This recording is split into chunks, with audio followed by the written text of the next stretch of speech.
Hello Internet, I'm Jackie Fox, and today we're going to be taking a look into the future at what units are going to be getting what upgrades and what units are just going to be being released. And there's a lot to talk about here, a lot of upgrades, and big shout out to Bismarck for finally getting this data up. I know it's been a while. Usually I complain a lot more when Bismarck and team are not on time with their updates because, well, we all rely on them. And because we all rely so much on them, and because it kind of sucks for them to have disappeared for a while, I just want to point out...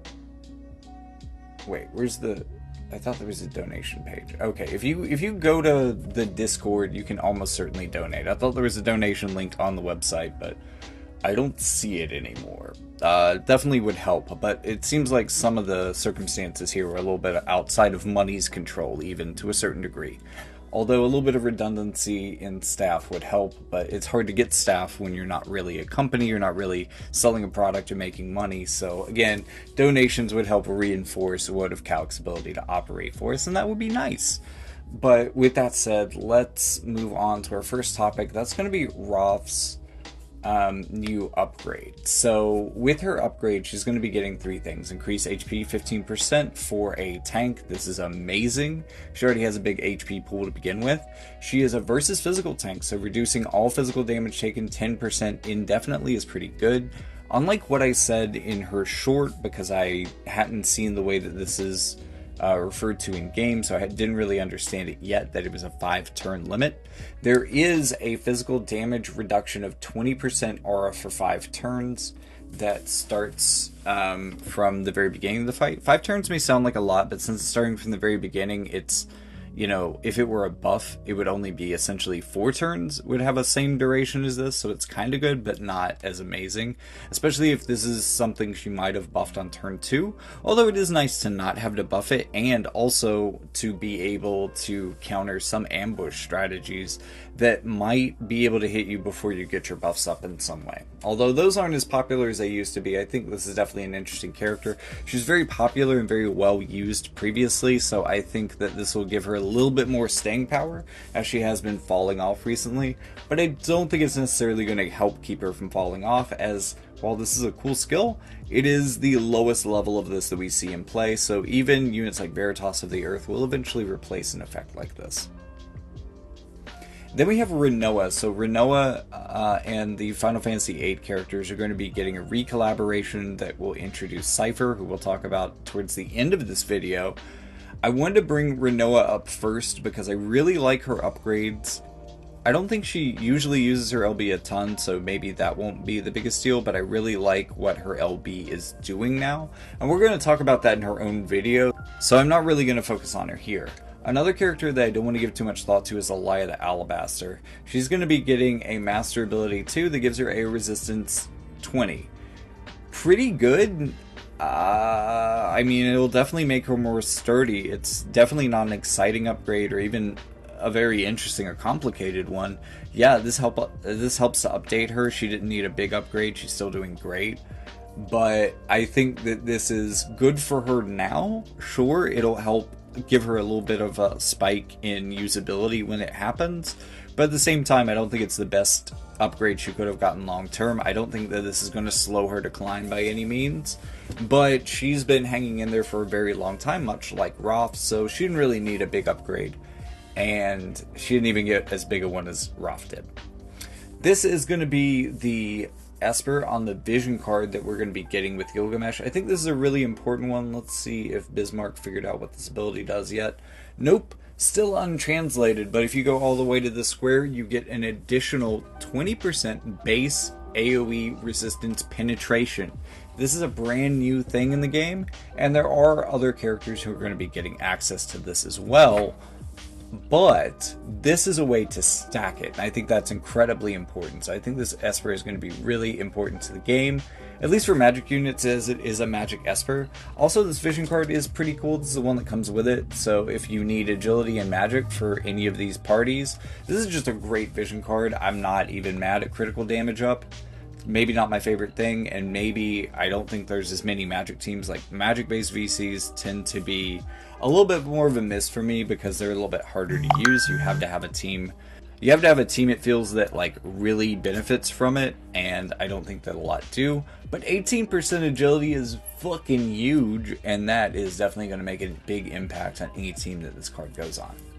Next unit we're going to be getting is Luciel Ovis. I've already done an economic perspective on her, and I will be doing a character review for her.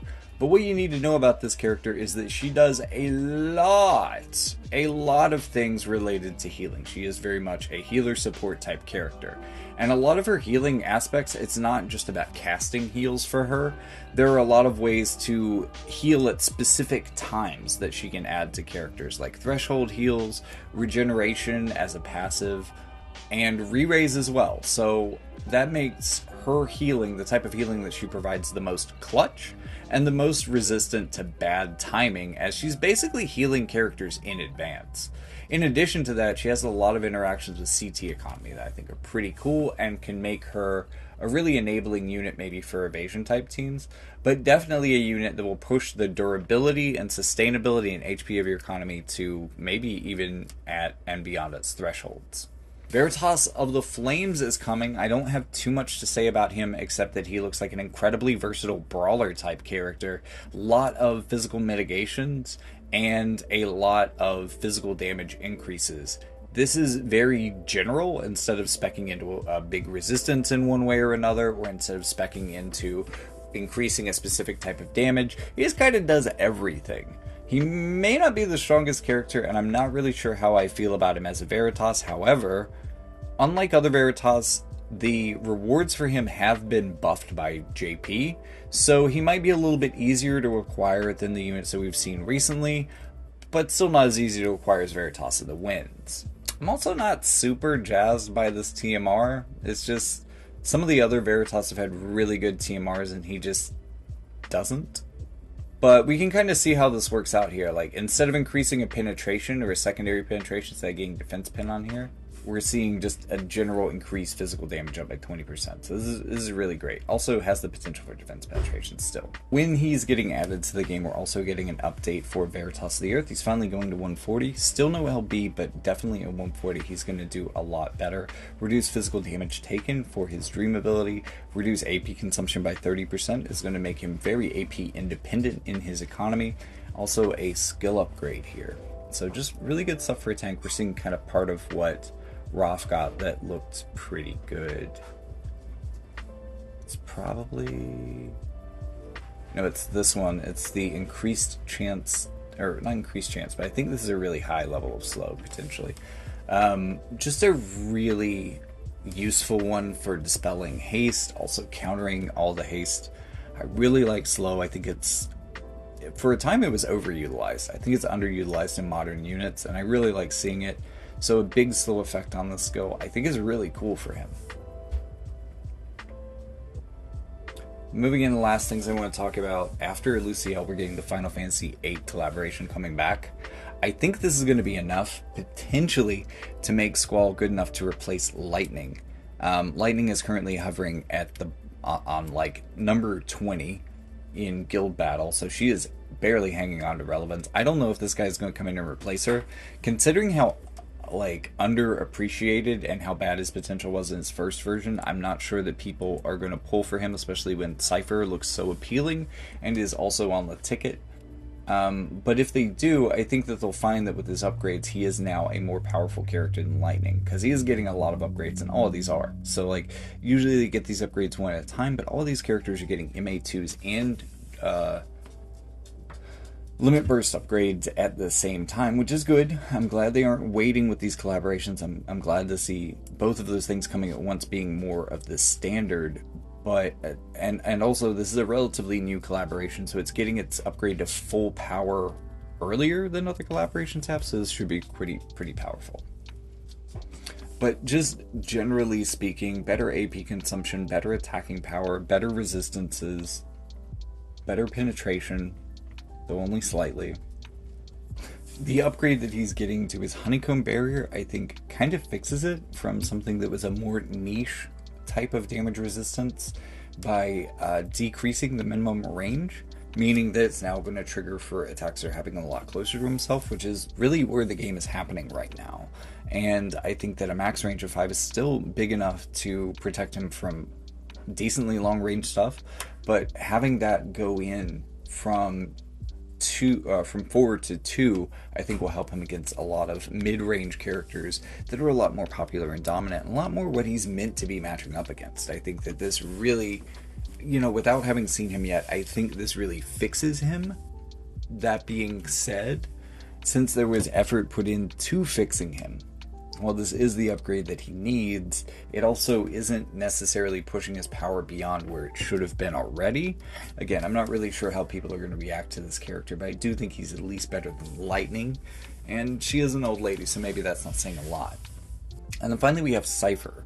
So Seifer is really, really good. He is a little bit risky in that he leans more into his resistance abilities, and doesn't have like re-raise or courage. He's definitely going to work well with characters that can bring him that. So good partnerships with Shalza or Luciel, or either of the triplets. Also maybe Folka, also maybe Sodley, other characters like that. And I think that because of the way that he interacts with economy so effectively, he could probably fit into a variety of teams in a way that other characters really wouldn't be able to. And let me explain a little bit about why that's going to work for him. First of all, physical and magic AoE resistance is here. Defense and slash penetration. This is a pretty interesting combo. It's really, really good setup for a buff that isn't getting upgraded. In fact, he doesn't have any upgraded passives, so it looks like more of the upgrades are going into his kit. That's not necessarily bad, although upgrading that passive could have made it really amazing. He has the ability to add to his hits through his normal buff rotation negative 20 healing power for 4 turns, which is pretty strong. This, of course, also stacks with his skill that decreases healing power by 50 in a fairly large AoE. So, in addition to removing auto-revive, physical barriers, and AoE resistance maximally, it is also going to, after that buff, reduce your healing power by 70, which is an utterly ridiculous amount. Also, human resistance of 15. That's kind of crazy. They've been really cautious about adding this to characters recently, so that's really strong. But then, oh boy, this gets upgraded to give him a threshold heal, so good HP economy here, but also absorbing 50% of damage done for 4 turns. This is a Jum and Tifa level skill, and I think that, these two, this is basically the HP economy of Jum right here. She is a groundbreaking unit in her powerful HP economy, and this is it. He does it too. Oh my god. Also guaranteed hit. Interesting. Not really gonna look at a lot of his other stuff though. Although 20% physical damage reduction and the ability to inflict slow is pretty interesting. Also defense shred. I don't really dislike this sub job. Although, I mean, that's okay. I'm not super excited about that. Nightblade usually isn't much to write home about. 40% HP recovery. Full dispel, haste dispel, single target resistance shredding, increase AP. Okay, yeah, very good character. So that's looking at everything that we know to be coming for us, at least with the exception of like some vision cards and some equipment and stuff, but like stuff that I really thought was going to be interesting and worth focusing on is definitely here. Also, Seifer, what is Seifer? Is that his name in Japanese or something? Okay, anyways, thank you all so much for watching. Remember that the free-to-play option for YouTube is to like and subscribe. You can also leave me a tasty comment down in the comment section just there below the description box. If you want to check out the description as well, there is a link tree, much like the Yggdrasil, to all of the stars within the Jackie Fox Media Empire. That is going to include my main YouTube channel, which I've been trying to put up at least a video per week, or maybe a video per month, if we're being a little bit more generous or conservative here. And there's also a podcast, which is going to host audio versions of that if you just want to listen in the car. Additionally, you can buy my books. You'll find all, or at least a couple of them listed there, the first parts of trilogies, so after you read those, you can move on to some of the other stuff that's listed on Amazon, and not listed on the link tree, but those are the places that I would recommend you start. And you can also donate to the channel if you just want to send some money and don't necessarily feel like reading a book. I appreciate all of those things, and I appreciate you for watching. So thank you so much for being yourself, and with all that being said, I'll see you in the next one.